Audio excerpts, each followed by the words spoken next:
Hi, this is Doug Heath once again from the Black Business Experience, and we're talking to Todd Tarble, the author of The Other Side of the Pond, entrepreneur here in San Antonio.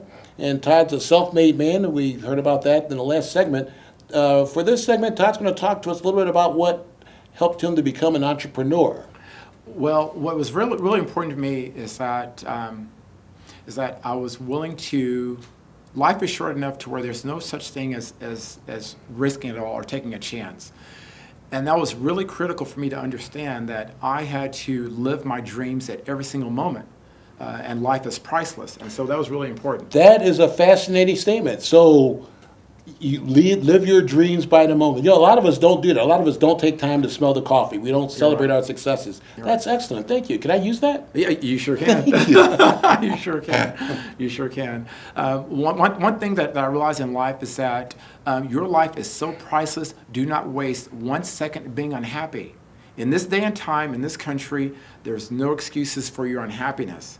So you have to be willing to say that my dreams are so priceless, I'm going to live them right now, not wait until tomorrow, the next second, or the next day, because life doesn't have any guarantees. That is something else. You know, Todd is a great motivational speaker, and that leads me to his book, The Other Side of the Pond. It's a fascinating read. You can get it on Amazon. But Todd, tell us a little bit about the book and let people know what the book's about and what incited you to write the book. Okay. I wrote this book mainly because of my children. Okay, I have children, and so it's really important to leave message for the next generation. So in life, it's really important to have Sloan, Mylan, and Eason. And they're adorable. Yeah, thank you. I appreciate that. Well, so I wrote it just in case, because I learned this lesson. My mother died at the age of 32.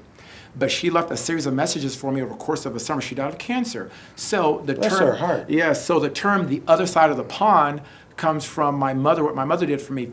From when we attended school in Houston, she sent us to the other side of town to attend a private school from the 5th Ward, from the poorest neighborhood to the wealthiest neighborhood. Wow. So I call that crossing the pond. Wow, exactly. You And could only see it from afar, but now you actually got to live it. Yes. So I named that book. It's called The Other Side of the Pond. And so the book is about, it's extremely important. It's about the servants and the workers on this side of the pond are being controlled by the leaders and innovators on this side of the pond. And on the other side. On the other side of the pond. Okay. So I wrote this as a message for my children in case I died before they became adults, as a message for them to learn and to grow, so that way they would not be intellectually challenged by someone else's messages. And that's really important, because you have to leave something for the next generation. How profound that is. And for all you single mothers out there, remember what Todd's talking about here, leaving a message, a legacy, if you will, for your offspring. That is just so important. Yes, it is a fiction novel, so it's important for my children to understand from my point of view and not have them indoctrinated by someone else's ideas. How true. Yes, so that was critical. So it involves the servants and the workers on this side of the pond,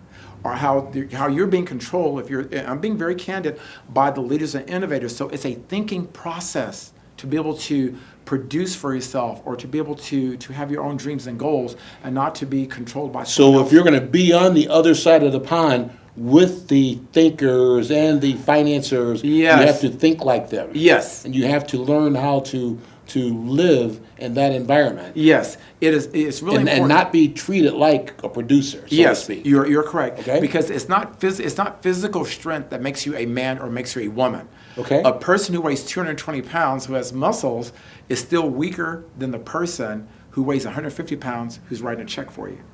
Thank you. That is real strength. Thank you. How about that? That is real strength. So how about that, LeBron James? So yes. Why should I buy this book? Tell people why they should buy the book. The book is it's a short, concise novel. It's about 58 pages. It's actually a continuation. It's actually a small part of a book that's actually 850 pages. I just kept it short and simple.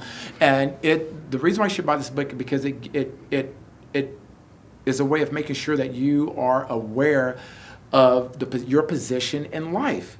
Understanding how you're being controlled and governed by others who have your best interests in mind, when in reality, the entire goal of our society is to do one thing. So this gives you a level of awareness. Yes. That you can understand what you are, how you are interacting on a day-to-day basis. Yes. And it's small enough that you can carry around with you. Yes. And you can use it as a reference piece. Yes, and that's what it is. So whenever you have those dark thoughts, you can Yes. actually refer to the book, Yes. and it can help refresh you so that you can actually continue to be productive. Yes, yes. Okay. The book is about your self-esteem, and it's about your individual greatness. Self-esteem. It's Great. yourself, and you have to realize that you are great from the day that you were born. I mean, think about this for a moment. To just the aspect of birth, you beat out millions of other cells to enter this world. Exactly. Millions. And Exactly. you're alive. Exactly. To only live as a slave to another individual or to have your dignity just wiped off the map. No, you are great. Every single individual out there is great, but it's a matter of becoming aware of your greatness. I am a big believer in affirmations, and that's what you're talking about. Yes. You know, so many of us today, we say so many negative things to ourselves You're right. in the course of the day that by the time we get home, we're not beat down by the person we work for or by our job. You're right. We beat ourselves down. You're correct. And so what the other side of the pond does, it gives you something that keeps you uplifted. Yes, yes. It is something that's so critical. Like I said, it's about your self-esteem, who you are, your dignity as a human, as a man, as a woman. It is critical. And so it endorses self-help, financially taking care of yourself, and realizing that the entire goal of our society is to separate you from the money you have earned. That's Todd Tarble, Yes. the author of The Other Side of the Pond. This is Doug Heath from the Black Business Experience. We'll be back with you in just a few minutes when Todd's going to talk about his latest entrepreneurial efforts, which is a series of seminars called Change Your Destiny Seminars.